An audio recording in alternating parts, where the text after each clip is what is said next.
അഭിരുചി കിച്ചൻ്റെ ഇന്നത്തെ എപ്പിസോഡിലേക്ക് ഒരിക്കൽ കൂടി എല്ലാവർക്കും സ്വാഗതം. ഇന്ന് ഞാനിവിടെ ചെയ്യാൻ പോകുന്നത് ഒരു ഹോം മെയ്ഡ് ന്യൂട്ടല്ലയുടെ റെസിപ്പിയാണ്. സാധാരണ നമ്മൾ ന്യൂട്ടല്ല ചെയ്യുന്നത് പോലെ ഹേസൽ നട്ട്സ് ഉപയോഗിച്ചല്ല, അത് വളരെ കോസ്റ്റ്ലിയാണ്. അതുപോലെ തന്നെ എല്ലാവർക്കും അവൈലബിൾ ആയെന്ന് വരില്ല. അതുകൊണ്ട് തന്നെ അതിന് സബ്സ്റ്റിറ്റ്യൂട്ടായി ഞാനിവിടെ എടുക്കുന്നത് നമ്മുടെ വീട്ടിൽ എല്ലാവർക്കും എളുപ്പത്തിൽ തന്നെ കിട്ടുന്ന ചനാ ഡാൽ ഉപയോഗിച്ചാണ്, വെള്ളക്കടല. അതുകൊണ്ട് എങ്ങനെയാണ് ഈ ന്യൂട്ടല്ല ഉണ്ടാക്കുന്നതെന്ന് കാണാം. പിന്നെ നമ്മളിവിടെ ചനാ ഡാൽ എടുക്കുമ്പോൾ അത് വെള്ളത്തിൽ കുതിർക്കുകയോ അങ്ങനെ ഒന്നും തന്നെ ചെയ്യേണ്ട ആവശ്യമില്ല. നേരിട്ട് തന്നെ എടുത്തതിന് ശേഷം ഒന്ന് ഡ്രൈ റോസ്റ്റ് ചെയ്തെടുക്കുകയാണ് വേണ്ടത്. ചനാ ഡാൽ ഒരു 3/4 കപ്പ് എടുക്കുമ്പോൾ നമുക്കിതിലേക്ക് ഷുഗർ വേണ്ടത് 1/2 കപ്പ് ഷുഗറാണ്. അതിൻ്റെ കൂടെ തന്നെ ഒരു 3/4 കപ്പ് ഓയിൽ വേണം. ഇനി വേണ്ടത് ഒരു 1/4 കപ്പ് കൊക്കോ പൗഡറാണ്. അതിൻ്റെ കൂടെ തന്നെ 1 ടേബിൾ സ്പൂൺ വാനില എസൻസ് കൂടി ഇതിലേക്ക് ചേർക്കണം.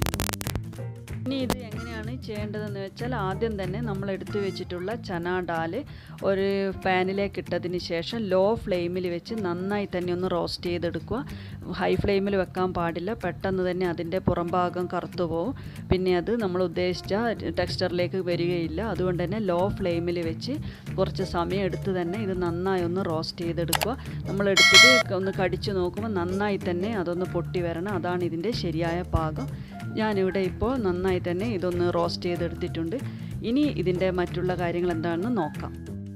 ഇനി നമ്മൾ ഈ റോസ്റ്റ് ചെയ്ത് വെച്ച കടല ഒന്ന് തണുത്തതിന് ശേഷം മിക്സിയുടെ ജാറിലേക്കിട്ട് അത് നന്നായി തന്നെ ഒന്ന് ഫൈൻ പൗഡറായി പൊടിച്ചെടുക്കുക. ആദ്യം എടുത്തതിന് ശേഷം അതൊന്നുകൂടി ഒന്ന് അരിച്ചെടുത്ത് നല്ല ഫൈൻ പൗഡറായി തന്നെ ഇതിലേക്ക് എടുക്കണം.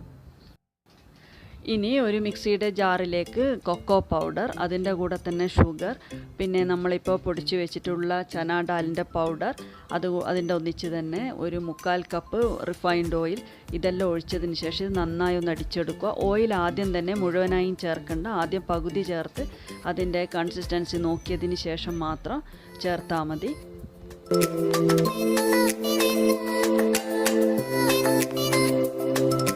എനിക്കിപ്പോൾ ഏകദേശം ഒരു 3/4 കപ്പിനടുത്ത് തന്നെ ഓയിൽ ഇതിലേക്ക് ആവശ്യമായി വന്നിട്ടുണ്ട്.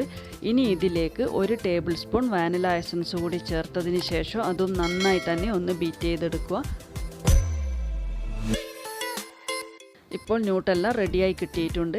ഇത് ചപ്പാത്തിയുടെ കൂടെയും ബ്രെഡിൻ്റെ കൂടെയൊക്കെ കുട്ടികൾക്ക് കഴിക്കാൻ പറ്റിയ നല്ലൊരു സ്പ്രെഡാണ്. എല്ലാവരും ഒന്ന് ഉണ്ടാക്കി നോക്കുക. സാധാരണ ഹെർഷീസിൻ്റെ ചോക്ലേറ്റ് സ്പ്രെഡ് പോലെ അല്ലെങ്കിൽ ന്യൂട്ടല്ല പോലെയൊക്കെ പറയാൻ പറ്റുന്ന ഒരു ഹോം മെയ്ഡ് ന്യൂട്ടല്ലയാണിത്.